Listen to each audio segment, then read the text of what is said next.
Work your ass off. There is no magic bill. There is no magic out there.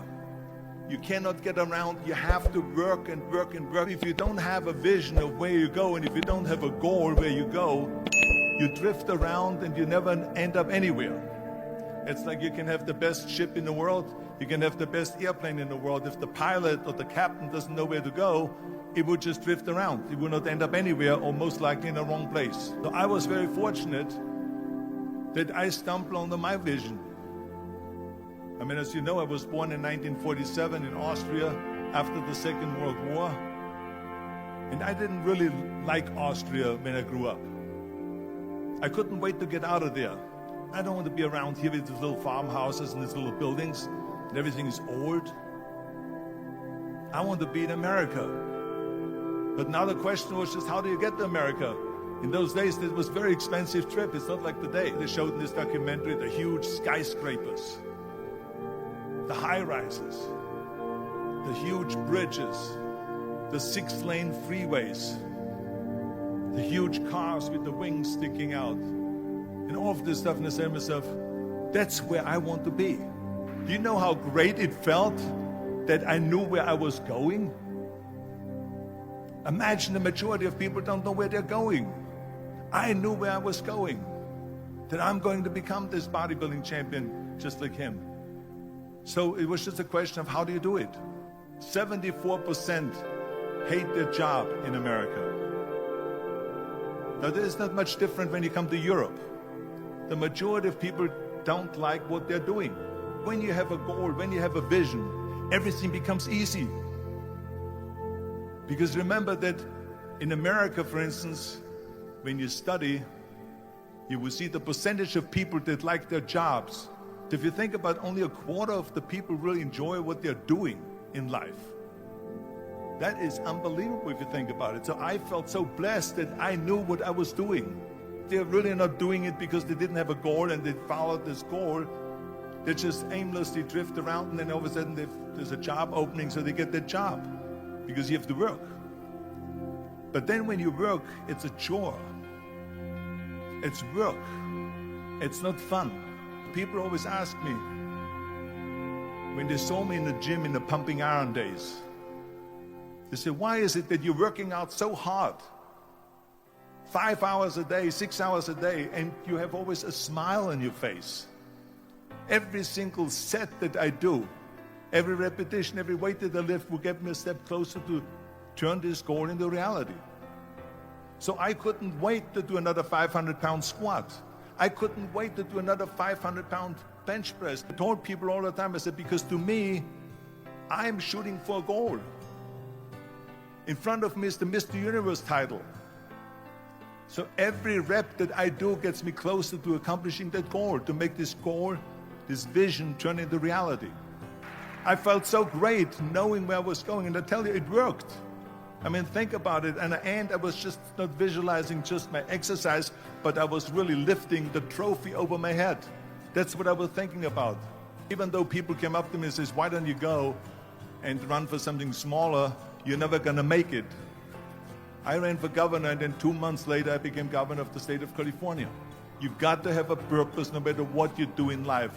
You've got to have a purpose. So that's rule number 1, have a vision. Rule number 2 is, don't listen to the naysayers. Don't listen to the naysayers. Everything I ever did, the thing that I heard out of people's mouth was, that's impossible. That can't be done. Whenever someone said to me, it can't be done, I heard, it can be done. When they said no, I heard yes. And when they said it's impossible, I heard it is possible. Because I am a strong believer. It drives me crazy when people say they don't have enough time to go to the gym for 45 minutes a day and work out. Or to do something for 45 minutes to an hour a day to improve. If it is physically improve, or if it is mentally to improve. Imagine you read 1 hour a day about history. How much you will learn after 365 hours in 1 year. Think about if you study about the history of musicians, of composers, how much you would know. You work your ass off, and then you let the world know about your work. That's what it is all about. Let people know. If you have a company, if you have a movie, if you do a sports, work your ass off, but then advertise and let everyone know. When you start doubting yourself, that's very dangerous. Because now what you're basically saying is that if my plan doesn't work, I have a fallback plan. I have a plan B.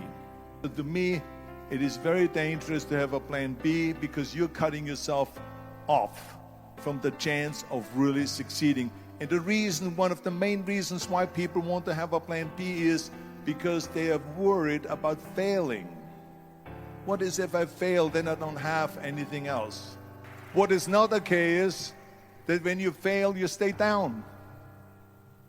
Whoever stays down is a loser.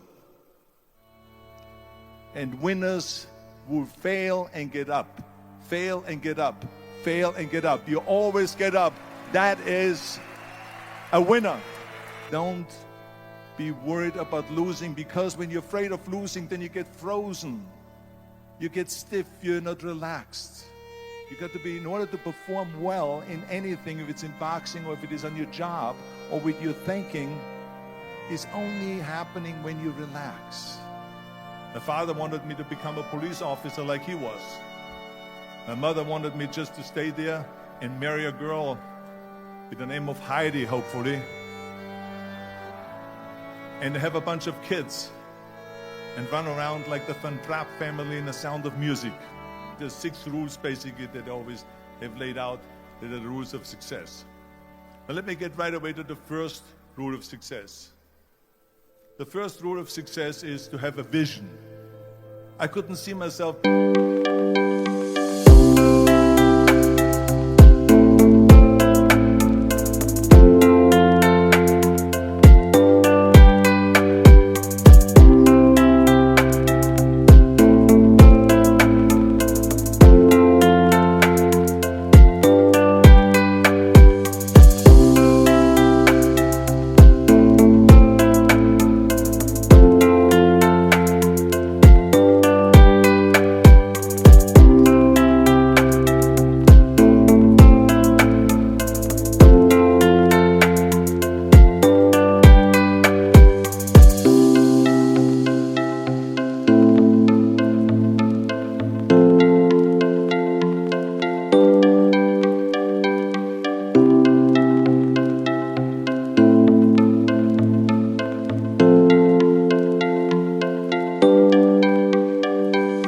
becoming a farmer or a worker in a factory or anything like that.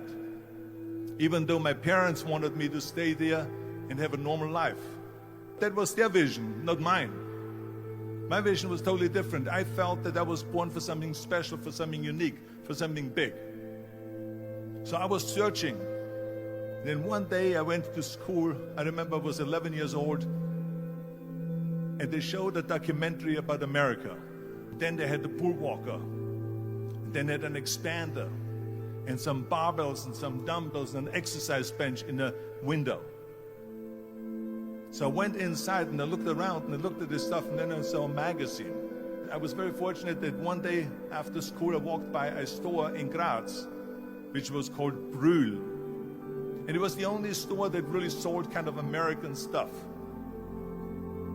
So one day they had jeans there, American jeans. I saw a bodybuilding magazine that had Reg Park on the cover. Reg Park was then a 3-time Mr. Universe. And I saw him on the big screen as Hercules.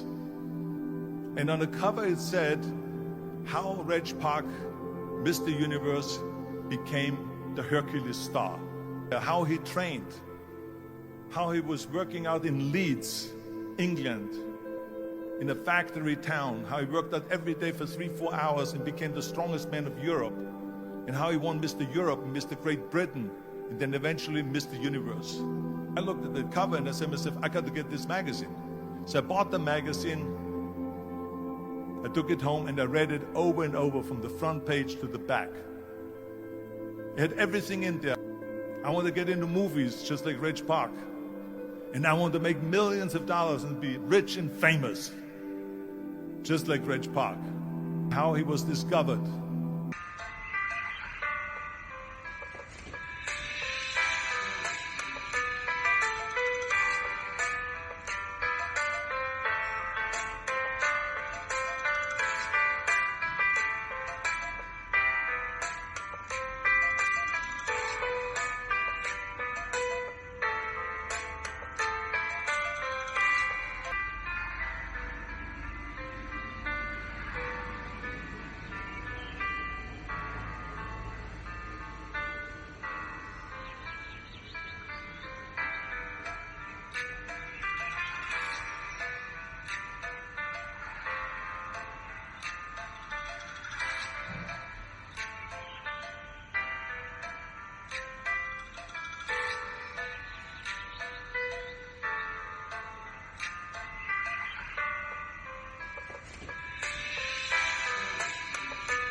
Play the starring role in Hercules.